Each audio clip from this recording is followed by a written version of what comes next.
We will talk about the word kapwa and what is kapwa in Filipino culture. Learn Tagalog Filipino.com podcast. Special thanks to our members on Patreon. And if you want to become a student, so if you want to have a tutor, you could go to learntagalogfilipino.com and register as a member. Ang tatalakayin natin ang salitang kapwa. Ano ba to? We will talk about the word kapwa or fellow being. At sa huli ay ang mga bokabularyo. And in the end, the vocabulary words. Pag-unawa sa kapwa sa kulturang Filipino. Sa kulturang Filipino, ang kapwa ay hindi lang basta ibang tao, kapitbahay, kasama sa trabaho o mga taong hindi mo kakilala. Ipinapakita nito na ang ibang tao ay bahagi rin ng ating buhay. Mga kapwa-tao na may parehong halaga at dignidad. Isa ito sa pinakamahalaga para sa mga Filipino pagdating sa pakikitungo sa iba. The Filipino culture, kapwa, translates to fellow being or shared self. It signifies a recognition of a shared human identity, a fundamental value that emphasizes empathy, interconnectedness, and the importance of seeing yourself in others. Mahalagang bahagi ng kapwa o kapwa-tao. The key aspects of kapwa o kapwa-tao. Pagkakaisa ng lahat o pakikibahagi sa iba o pakikipagkapwa-tao. Shared identity. Itinuturo ng pagkakapwa-tao na tayo'y lahat ay konektado. Maaring magkaiba tayo ng itsura o pamumuhay pero sa puso't isipan pare-pareho tayong mga tao na magkakasama sa mundong ito. Kapwa teaches us that we are all connected. We may look different or live different lives, but in heart and mind, we are all human beings sharing this world together.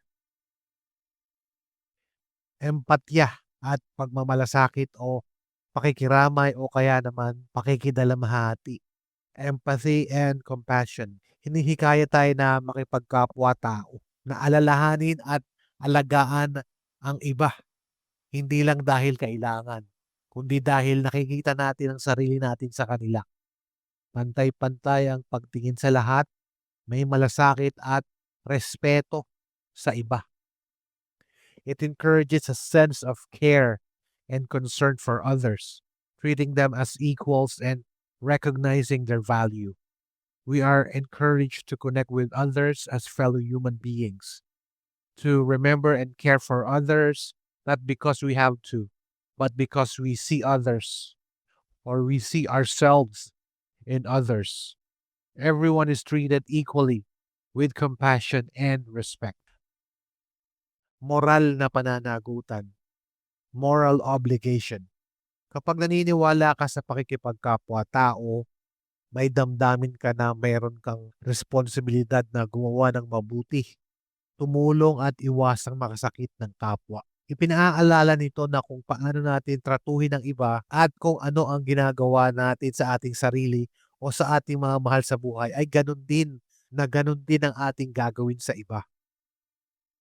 Kapwa is associated with a moral obligation to treat others with respect and kindness, as we are all part of the same human community.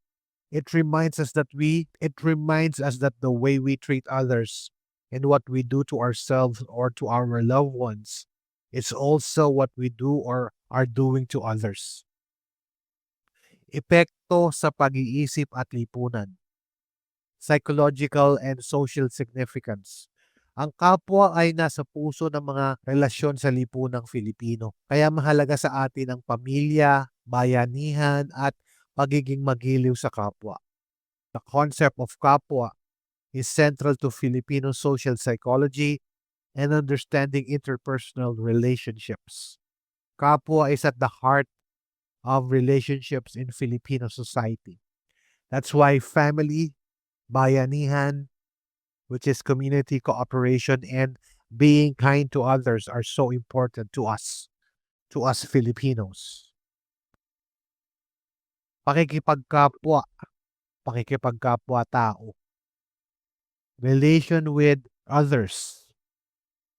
Ang salitang ito ay tumutukoy sa pakikitungo sa kapwa ng may respeto at kabutihan.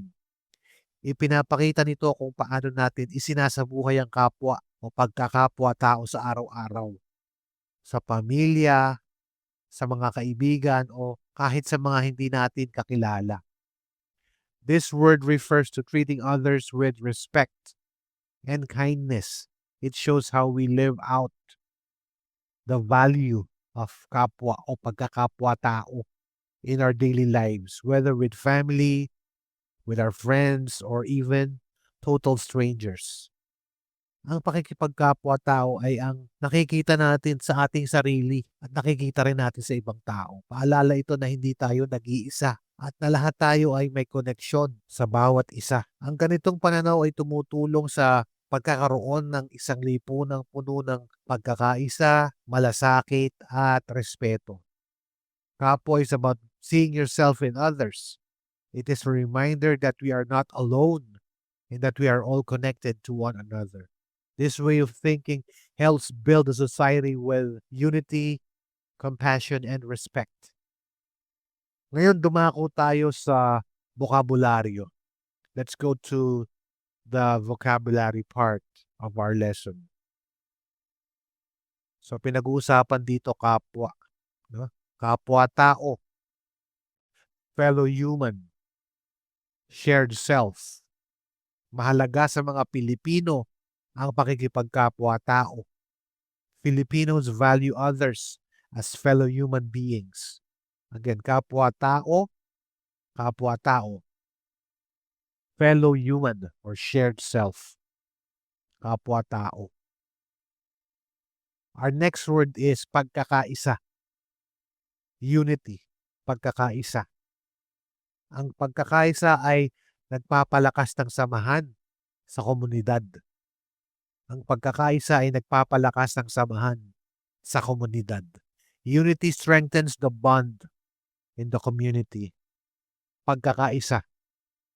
Unity. Our next word is pagmamalasakit. Pagmamalasakit, compassion, concern. Ipinapakita niya ang kanyang pagmamalasakit sa pagtulong sa matanda. Ipinapakita niya ang kanyang pagmamalasakit sa pagtulong sa matanda. He showed his compassion by helping the elderly. Pagmamalasakit, compassion. Our next word is pantay-pantay. Pantay-pantay, equal, equality. Dapat tayo makitungo sa lahat ng tao ng pantay-pantay. Dapat tayong makitungo sa lahat ng tao ng pantay-pantay. We should treat all people equally. Pantay-pantay, equal, or equality. Our next word is paggalang. Paggalang. Respect. Ang paggalang sa kapwa ay mahalaga sa isang maayos na lipunan. Ang paggalang sa kapwa ay mahalaga sa isang maayos na lipunan. Respect for others is important in a good society. Paggalang. Respect. Our next word is pananagutan. Pananagutan. Responsibility. May pananagutan tayong alagaan ng isa't isa. May pananagutan tayong alagaan ng isa't isa. We have a responsibility to take care of each other. Pananagutan. Pananagutan. Responsibility. Our next word is pakikitungo. Pakikitungo. Interaction. Or dealing with. Pakikitungo. Maayos ang pakikitungo niya sa mga bisita. Maayos ang pakikitungo niya sa mga bisita. He treats guests well. Pakikitungo, interaction. Our next word is pakikipagkapwa-tao. Pakikipagkapwa-tao. Relating to others as equals or shared self. Ang pakikipagkapwa-tao ay nagpapakita ng tunay na pakikiisa sa iba. Ang pakikipagkapwa-tao ay nagpapakita ng tunay na pakikiisa sa iba. Relating to others as equals shows true unity. Pakikipagkapwa-tao. Relating to others as equals. Our next word is komunidad. Komunidad. Community. Tumulong siya sa komunidad sa panahon ng sakuna. O tumutulong siya sa komunidad kapag may problema. Yan. He helped the community during disaster. He helps the community if there's a problem. Okay.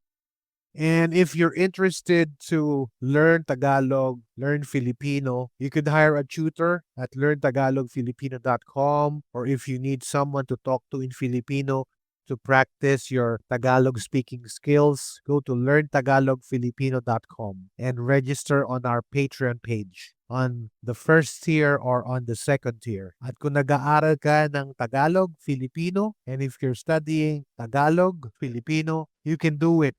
Kaya mo yan.